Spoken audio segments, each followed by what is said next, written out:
യോഹന്നാൻ 11:34. കർത്താവെ, വന്നു കാണുക എന്ന് അവർ അവനോട് പറഞ്ഞു. ലാസർ രോഗിയായി കിടന്നപ്പോൾ യേശുവിനെ വിവരമറിയിച്ചു.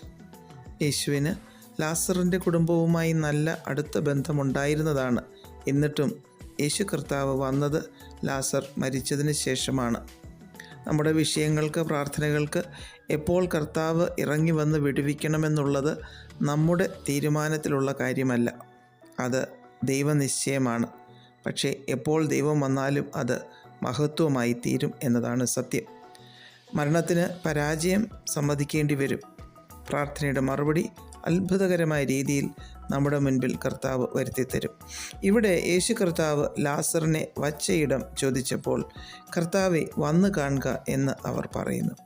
കർത്താവ് ചെന്നു ആ സ്ഥലത്ത്. അവിടെ വെച്ചാണ് മഹാത്ഭുതം നടന്നത്. യേശു കർത്താവ് നിന്ന ഇടത്തു നിന്ന് പറഞ്ഞിരുന്നു എങ്കിലും ലാസർ ഉയർക്കുമായിരുന്നു. എന്നാൽ മറ്റുള്ളവരുടെ വിശ്വാസവർദ്ധനയ്ക്ക് അത് മുഖാന്തരമായി മാറി. നമ്മുടെയും ജീവിതത്തിൽ കർത്താവിനെ നമുക്ക് നമ്മുടെ ഓരോ പ്രത്യേക ആവശ്യങ്ങളിലേക്കും വിളിക്കാം. കർത്താവിനോട് പറയാം, വന്ന് കാണുക കർത്താവേ, ഞാൻ ഈ മേഖലയിൽ ക്ഷീണിച്ചു തകർന്നു ഇരിക്കുന്നു. ചിലപ്പോൾ വിളിക്കുന്ന സമയത്തായിരിക്കില്ല കർത്താവ് വരുന്നത്. എന്നാൽ വരുന്ന സമയത്ത് ഏൽപ്പിച്ചു കൊടുത്താൽ ആ മേഖലയിൽ അത്ഭുതം നടക്കും. നമ്മൾ തന്നെ പലതും ചെയ്ത് കാര്യങ്ങൾ നടത്താം എന്ന് വിചാരിച്ചാൽ നടക്കില്ല. സങ്കീർത്തനം 46:8 കോരഹപുത്രന്മാർ പറയുന്നത് പോലെ നമുക്കും പറയാൻ സാധിക്കും, വരുവീൻ, യഹോവയുടെ പ്രവൃത്തികളെ നോക്കുവീൻ. കർത്താവ് വന്ന് കണ്ട വിഷയം മനുഷ്യരിൽ നിന്ന് ഒരിക്കലും അത് മറഞ്ഞിരിക്കില്ല. അത് അത്ഭുതമായി പ്രഘോഷിക്കപ്പെടുക തന്നെ ചെയ്യും. സങ്കീർത്തനം 66:5 വന്ന് ദൈവത്തിൻ്റെ പ്രവൃത്തികളെ നോക്കുവിൻ, അവൻ മനുഷ്യപുത്രന്മാരോടുള്ള തൻ്റെ പ്രവൃത്തിയിൽ ഭയങ്കരൻ എന്ന് നാം വായിക്കുന്നു.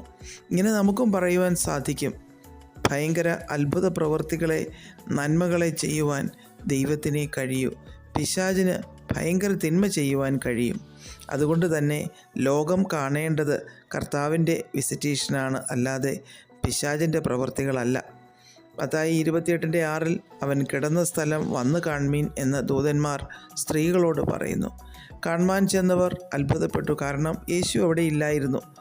നമ്മുടെ ജീവിതത്തിലും ചിലതൊക്കെ കാണുവാൻ കാത്തു നിൽക്കുന്നവർക്ക് കാണുവാൻ ദൈവപ്രവൃത്തി തന്നെ വെളിപ്പെടും. ദൈവനാമം മഹത്വപ്പെടുവാനുള്ളത് അവർ കാണും. നമ്മുടെ ജീവിതത്തെ തന്നെ ദൈവകരങ്ങളിൽ കൊടുക്കാം.